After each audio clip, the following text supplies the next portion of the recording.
voice. It was really great to hear you, and it's thank you, Penn. Thank you, Streb. Happy Mother's Day. It's a real treat to be here, and I'm so nervous. I'm really nervous. I don't have an instrument. I'm not hiding behind anything, and I'm going to tell you a story about my mother. It's called "So You're a Real New Yorker Now," and this is a story about talking to my mother about systemic racism. Not personal prejudice, not bigotry, but systemic racism as I discovered it. White supremacy as it has been, as it was set up here in America for, it was hundreds of years ago to benefit people who look like me. And when I found out the nature of it in my late 30s, it was like waking up out of sleepwalking. The closest thing I can compare it to for me is when I realized that there was a way to live without drugs and alcohol, which was a revolution in my private life. And I would say it's like having two lives in one lifetime. So when I discovered this for the first time in my life in my late 30s, everything made sense. I could look around and I could see why things were happening the way they were. And I wanted to tell my mother. I wanted to tell all of you. I wanted to tell all white folks about it.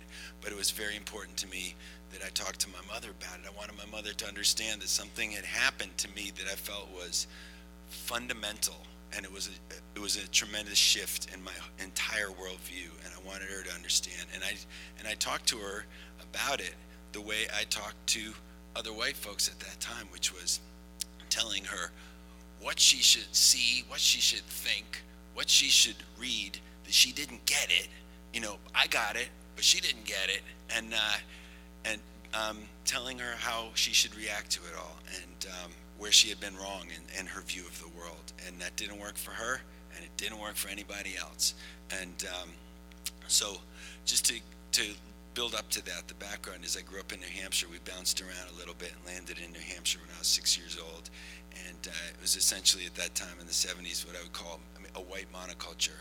And which was all right. It was a good place to grow up in so many ways. And I went down to I was able to go away to a fancy prep school, and I graduated from there. Never read a book by a black writer.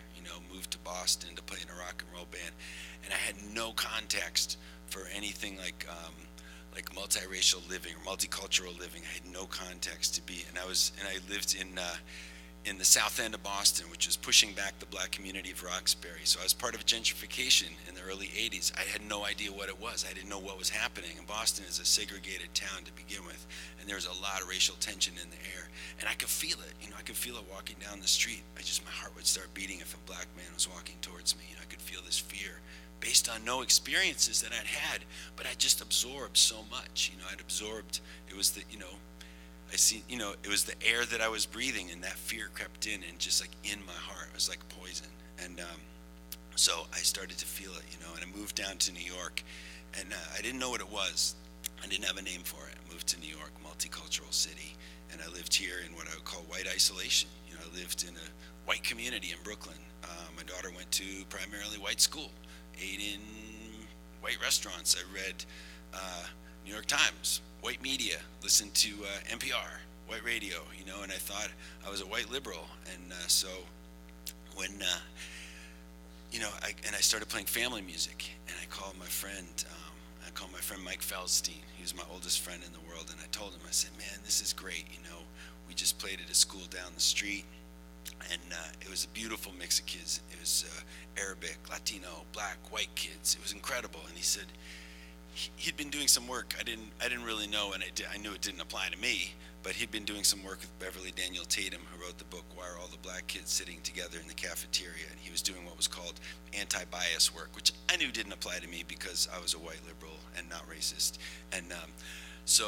And he said, so who are you playing with? And I said, I'm playing with a couple guys that I met on the playground. And he said, oh, are they white guys? I mean, and this is my friend. I've known him for a long time, very high level of trust. And so the conversation, he said, and I said, yeah. And he said, so how do you think the black girls in the audience related to you? Do you think it was any different than the white boys in the audience might have related to you? And I really didn't know what he was talking about. I didn't understand. I'd never thought twice about it. I had only known playing with white folks, playing music, especially white men. Anyway, the conversation unfolded, and I realized what he was getting at, and we started talking a little bit more, and and it started to make sense, and it started to make sense to me very quickly.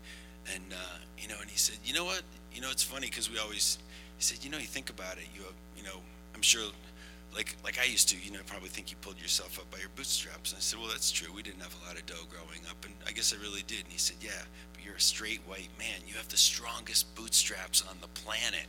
And and he led me along, and he gave me some books to read, and that was a conversation that changed my life. And I wanted my mother to know, and I started reading more, and as I started finding out more, I started to get angry, and I started to get angry about white people, which was also, I was getting angry about myself, and I started I started to try and have these conversations with my mother, and they really were, it was just always frustrating for both of us, because I wanted her to see what I was seeing, and I knew that it was right, but it was getting us nowhere. So fast forward several years. So a little while ago, my mother, I'm continuing to read, and what happened to me was that I got involved in a sort of an anti-racist community here in New York, and I read a story, and it said something about the anti-racist lone wolf, and I said, that's me. I'm the lone wolf. I'm just reading, and I'm just mad at everybody all the time. Nobody wants to talk to me, and so that was me. So, and I went online, and I found a white anti-racist community here in New York, and I started hanging out, and I started, kind of getting a bigger understanding and getting more compassion together, and I started to feel better, and I started to realize I don't have to tell everybody what to think and how to think. I don't have to explain it to all of you all the time. I could just work on myself. Let's start there, and so I start feeling better. And we ended up starting something called Constructive White Conversations, and it's based on an old idea that everyone from Malcolm X, Toni Morrison, Black Power, everyone says, white man, go back to your community, work with your people, and then we'll get together. And that's kind of what this thing, Constructive White Conversations, is based off of. It's white folks getting together, digging in. It's an entry point to get into the conversation around systemic racism. And it's been fantastic, and it's been growing. It's in Brooklyn. Give me your emails afterwards. I'll put you on the email list. Come join us. So my mother came to town last month, and we went out. We went to the Botanic Gardens. We were having a great day. She was going to go see my brother in New Jersey, and we went to the Botanic Gardens. We got some Haitian patties for lunch, and she wanted to get some shampoo. She was going to go on a trip, and so we went into the CVS, and we were in a predominantly black neighborhood. She's looking at the shampoo on the shelves, and it's Carol's Daughter, Africa's Best, and then she's looking over the different, and she's not seeing anything that she recognizes. And I said, just get some Dark and Lovely, and let's keep it moving here and call it a day. And she said, you know what? I'll just get the nail clippers, and I'll get the shampoo when I get to New Jersey. And I said, all right, they said, that's funny, because that's, that might be how it feels sometimes when people go up to New Hampshire. We had a conversation, we had a laugh about it, and it was good, and I could feel like, we were having a conversation for the first time, and we were driving along, and there was a marketplace, and she looked over and she said, what is that? And I said, oh, that's where they have stalls in there, and a lot of the there's older Haitian women that are in there selling spices. There's people from the various islands. And she looked at me and she said, so you're a real New Yorker now? And I realized at that moment what she was giving me was she was giving me one more chance. And she was giving me a chance not to tell her what to think or how to think it, but she was giving me a chance to tell my story. And that's what I did.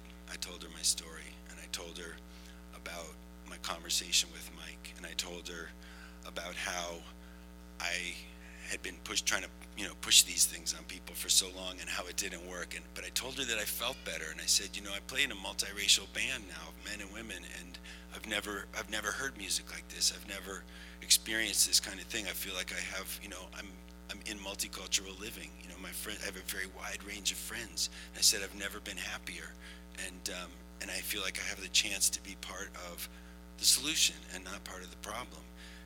And she listened to me, and she just listened, and I felt like I was heard, and just all the frustration that had built up between us just melted away, and it was a big moment just to feel heard, and I called her last week, and I said, I'm going to tell the story about about our conversation, about the way that I was able to relate to you as a white person and as your son, and just talk about racism with you. And I want to tell that story because it really meant a lot to me that you listened to me, and that we could get to that point together.